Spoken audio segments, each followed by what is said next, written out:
Have you ever wondered how a university can grow from, get this, a single primary school? Well, today we're diving into the story of CUSIT. That's the City University of Science and Information Technology in Peshawar. This is an institution that started out with just 300 kids and blossomed into a major university. So let's get into it and see how they pulled it off. Here's the game plan for today. We're going to cover pretty much everything a student would want to know. We'll kick things off with its official credentials, then trace its incredible journey from a small school to a full-on university. After that, we'll check out the courses they offer, unpack their pretty unique research philosophy, and then wrap up with the nitty-gritty of how you can actually apply. Okay, first things first, let's tackle the question that's on every student's mind. Is this place legit? Is it officially recognized? It really is the fundamental question, isn't it? When you're looking at where to spend the next few years of your life, you need to know, is this a recognized, credible institution? Let's find out. So this slide lays it all out pretty clearly.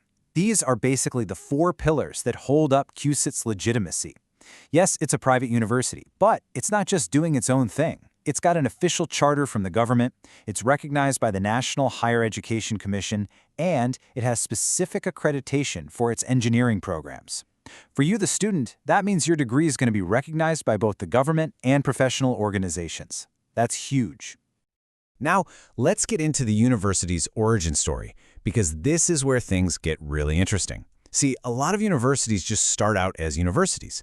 CUSIT's history is completely different. It's a story of slow, steady growth, starting right at the very beginning of the educational journey. Just look at this timeline. It all kicked off back in 1979 with one single primary school.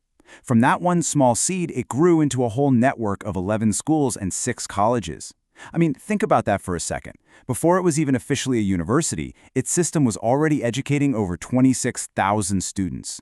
This wasn't some top-down project. It was built from the ground up, and it all led to that official university charter in 2001. Okay, so you know it's a legitimate institution and it's got a pretty cool history. But let's be real, the most important question for anyone applying is, what can I actually study there? Right. Let's crack open the course catalog, so to speak, and see where the university really puts its focus. Just by looking at the numbers, you can see a really clear picture. Management Sciences is leading the pack with 12 different programs. Right behind that, you've got Health Sciences, Computer Science, and Education. This tells you that the university is really invested in those professional, high-demand fields. It's a solid mix of business, tech, health, and, social development. But a university is so much more than just a list of degrees, right? CUSIT has a really specific philosophy when it comes to research that I think is worth digging into because it really shapes the whole academic vibe there. So the university talks a lot about these Centers of Excellence, or COEs, but what does that actually mean? Well, think of it this way. A COE isn't just another department. It's a super specialized group whose whole job is to develop expertise and then actively share that knowledge across the entire university. It's kind of like a dedicated engine for innovation. And it's really important not to mix up a COE with what's called a community of practice. A community of practice is more informal, like a group of people with similar interests sharing ideas. A center of excellence, though, is more like a lighthouse. It has an official mission to actively broadcast knowledge and best practices out to everyone else. It's a much more proactive, leadership-driven kind of thing. Okay, so that's all great, but how does this actually affect you, the student? Well, it's through something they call thematic areas. The whole idea here is to stop research from being just another box you have to tick to get your degree. By focusing research on specific, important themes, the university wants to create work that's more connected, more meaningful, and ultimately more impactful. Okay, and now for something a little weird. While we were digging around on the university's website, we found this little gem in their official statistics section. Yep, you're seeing that right. Under the big, bold heading Empowering Education Statistics, key numbers like active students, faculty, scholarships, and alum are all listed as 0+. It's definitely not how you usually see data presented, and it for sure catches your eye. So this leaves us with this fun little mystery, right? Is this just a website bug, maybe a placeholder waiting for an update, or is it their own unique way of saying, hey, our numbers are always growing? Who knows? Either way, it adds a memorable little quirk to their online personality. All right, that was a fun little detour, but let's get back to the practical stuff. You've seen the history, you've seen the programs, you've seen the philosophy. So if you're interested, How do you actually become a student here? First question, and it's always the big one, timing.